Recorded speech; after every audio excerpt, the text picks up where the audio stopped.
सुभाष यादव किस चीज़ के प्रतीक थे बिहार में? अगर हमारी कहीं कमजोरी अगर थी तो सुभाष यादव जैसे लोगों के चलते बदनामी हुई थी। वो बदनाम लोग जो हम लोग को बदनाम किए, राष्ट्रीय जनता दल को, वो सभी बदनाम लोग या तो जनता दल यू में है, या भाजपा में है, या लोजपा में है, या उस तरह के दल जो एनडीए की तरफ आज दिखाई दे रहे हैं। ये सुभाष यादव का कोई बयान में अतिशयोक्ति नहीं है। वो ईडी और सीबीआई कहीं खोज रही होगी तो उनके बयान इस तरह के आ रहे हैं। यहाँ तो जो साथ में रहने वाले हैं विजय सिन्हा और सम्राट चौधरी का दिल्ली से लीक करा रहा है।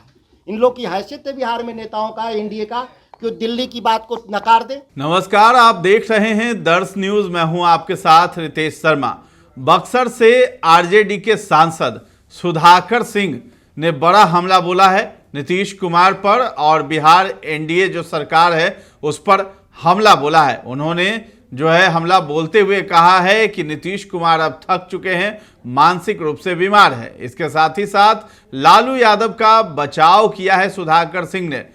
जब बुधवार को यानी कि आज ही मीडिया ने उनसे जब सवाल जवाब किया कि आरजेडी सुप्रीमो लालू प्रसाद यादव के बारे में, तेजस्वी यादव ने कहा है कि उन्हें भारत रत्न मिलना चाहिए, और जो उन्हें आज गाली दे रहे हैं वही उन्हें जो है भारत रत्न देंगे। यानी कि भाजपा पर तेजस्वी यादव ने हमला बोला था, जिसको लेकर के सुधाकर सिंह ने कहा है कि आरजेडी सुप्रीमो लालू प्रसाद यादव देश के लोगों के लिए रत्न हैं, भले ही कोई सरकार उन्हें भारत रत्न से सम्मानित करे या न करे। सुधाकर सिंह ने कैमूर में ये बातें कही हैं, और उन्होंने ये कहा है कि मैंने कई बार कहा है कि लालू प्रसाद यादव लोगों के दिल में बसते हैं। अगर कोई सरकार उन्हें भारत रत्न से सम्मानित नहीं करती है तो भी वे हमारे देश के उन लोगों के लिए रत्न ही रहेंगे जो समाज के कमजोर वर्ग से आते हैं। इसके साथ ही साथ सुधाकर सिंह ने सुभाष यादव पर भी हमला बोला है। जब पत्रकारों ने उनसे पूछा कि सुभाष यादव कह रहे हैं कि लालू यादव के कहने पर ही जो है सीएम हाउस से किडनैपिंग का पूरा खेल चलता था, उस पर उन्होंने कहा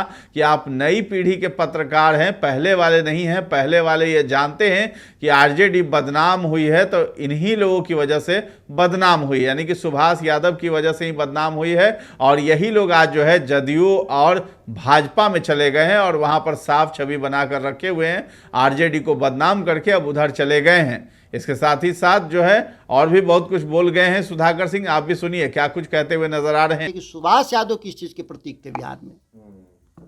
अगर हमारी कहीं कमजोरी अगर थी तो सुभाष यादव जैसे लोगों के चलते बदनामी हुई थी। और वो बदनाम लोग जो हम लोग को बदनाम किए, राष्ट्रीय जनता दल को, वो सभी बदनाम लोग या तो जनता दल यू में है, या भाजपा में है, या लोजपा में है, या उस तरह के दल जो एनडीए की तरफ आज दिखाई दे रहे हैं। वो कहते थे लालू यादव के कहने पर काम करते थे। उनके किसी बयान का आज के दिन क्या अर्थ निकल रहा है? यह बयान तो उस दिन भी दे सकते थे सुभाष जी जिस दिन लालू जी के साथ थे। और पूरा बिहार जानता है उनके बारे में, उनके स्वभाव के बारे में और उनके कैरेक्टर के बारे में। चंद चीज़ों के लिए बिक जाना, ये भारतीय जनता पार्टी के जो ईडी वाला जो वॉशिंग मशीन है उसमें जाने के बाद सबके बयान बदल जाते हैं।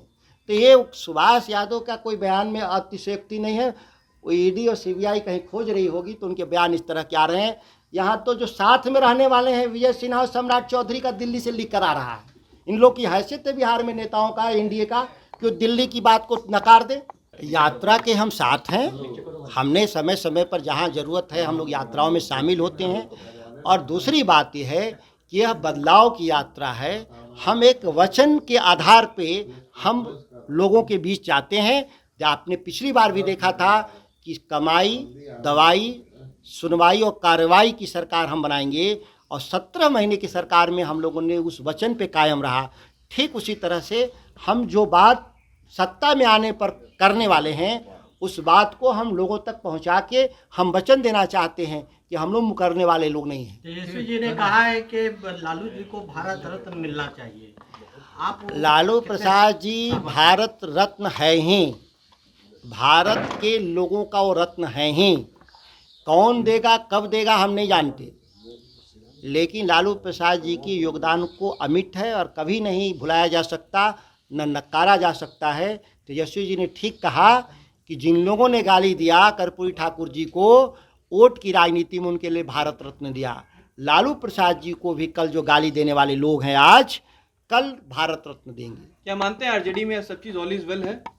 100% राष्ट्रीय जनता दल एक बहुत अनुशासित संगठन है और एकजुट रहने वाला संगठन है, और हमारे जितने भी विषय होते हैं वो पार्टी फोरम पर ही तय कर लिए जाते हैं। उसके लिए किसी को बाहर जाने की आवश्यकता नहीं लालू है। यादव पिता की नाराजगी क्यों नजर आ रही है? आपके पिता जो है वो नहीं आ रहे हैं प्रदेश अध्यक्ष के तौर पर। आप एक बात को ठीक से समझें, कहीं कोई नाराजगी का विषय अगर होता तो बयान आए होते उनके द्वारा। जब उनके कोई बयान नहीं है तो इसमें सफाई देने का क्या औचित्य है? चुप बैठना उचित नहीं था ना। कहीं कोई चुप होना नहीं होना शारीरिक स्वस्थता और स्वस्थता पर भी निर्भर करता है। एक उम्र के जिस पड़ाव पर हैं जहाँ शारीरिक अस्वस्थताएं भी एक महत्वपूर्ण कारण बन जाती है, लेकिन पार्टी के साथ हैं और पार्टी के कार्यक्रमों से उनके, मैंने कहा ना कि शारीरिक स्वस्थता अस्वस्थता भी एक विषय है। और कई बार ये बात सवाल आप लोगों ने सीधे उनसे पूछा है, उन्होंने कहा है कि पार्टी को चलाने के लिए कोई ज़रूरी नहीं कि हमेशा कार्यालय में ही दिखाई दें, कार्यालय नहीं भी आकर के पार्टी चलाई जा सकती है। कहा जा रहा है इस्तीफा दे दीजिए वो प्रदेश अध्यक्ष के पद से। ऐसा कोई बात घटना मेरी जानकारी में नहीं है।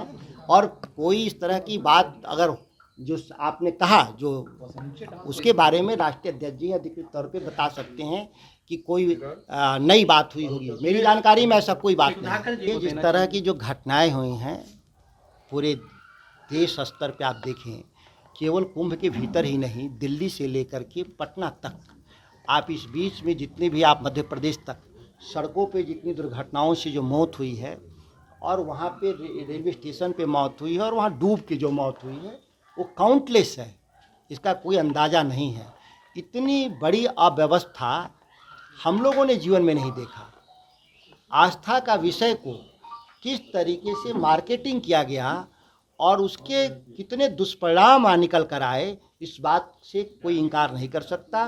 ममता जी ने जो बयान दिया है उसके संदर्भ स्पष्ट वही कर पाएंगी, लेकिन दुर्व्यवस्था और मौत को स्वीकार नहीं किया जा सकता। सुधाकर जी, लेकिन आस्था के विषय को काउंटलेस कहा, जो घटनाएं हुई संख्या छुपाई गई सरकार की तरफ से, जो घटनाएं में पार्लियामेंट के भीतर हम लोगों ने जवाब मांगा कि आप संख्या तो बता दें कितनी मौतें हुई हैं। आज तक पार्लियामेंट के भीतर प्रधानमंत्री के भी वक्तव्य आए और सरकार की तरफ से कई वक्तव्य आए, उसमें कोई जिक्र नहीं। लेकिन आस्था के विषय को फालतू कहना भी तो सही नहीं है। लालू यादव ने जो कहा, महाकुंभ को फालतू बताया, व्यवस्था को फालतू कहा। देखिए, थोड़ा सा टंग स्लिप था। किसी भी धार्मिक आस्थाओं से हम अलग नहीं, लेकिन जो अव्यवस्था था उस पर हम आंख मूंद लें एक राजनीतिक दल के तौर पे और नेता के तौर पे, यह भी एक दुखद विषय है। अगर अव्यवस्थाएं हैं तो शंकराचार्यों तक ने इस बात को कहा, ऐसा नहीं कि क्यों लालू प्रसाद जी ने कहा। इस देश में सैकड़ों लोगों ने कहा अव्यवस्था स्वीकार नहीं है।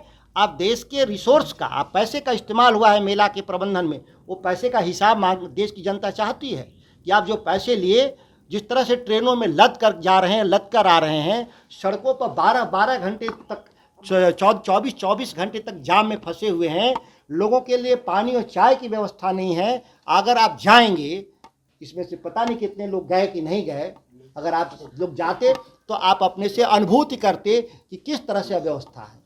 तो आपने सुना, सुधाकर सिंह ने लालू यादव का गुणगान किया है और तेजस्वी यादव का बचाव किया है, साथ ही साथ बिहार एनडीए पर हमला बोला है। बता दें कि बिहार के सीएम नीतीश कुमार को जदयू ने मंगलवार को आरजेडी नेता तेजस्वी यादव की ओर से अपने पिता और पार्टी अध्यक्ष लालू प्रसाद के लिए भारत रत्न की वकालत करने पर उनका मजाक उड़ाया। उन्होंने कहा कि ये पुरस्कार घोटालों में शामिल लोगों को नहीं दिया जाता है। तेजस्वी यादव ने सोमवार को कहा था कि बिहार के पूर्व सीएम लालू प्रसाद यादव जो है समाज के वंचितों की आवाज़ उठाने के लिए उनको जो है भारत रत्न मिलना चाहिए, वो इसके हकदार हैं, और जो आज गाली दे रहे हैं उन्हें, वही लोग उन्हें कल भारत रत्न भी देंगे। इसी का बचाव करते हुए आज जो है सुधाकर सिंह ने पलटवार किया है। तो फिलहाल इस खबर में इतना ही है। दर्श न्यूज के साथ बने रहें, और अभी तक हमारे चैनल को आपने सब्सक्राइब नहीं किया है तो जरूर कर लें। धन्यवाद।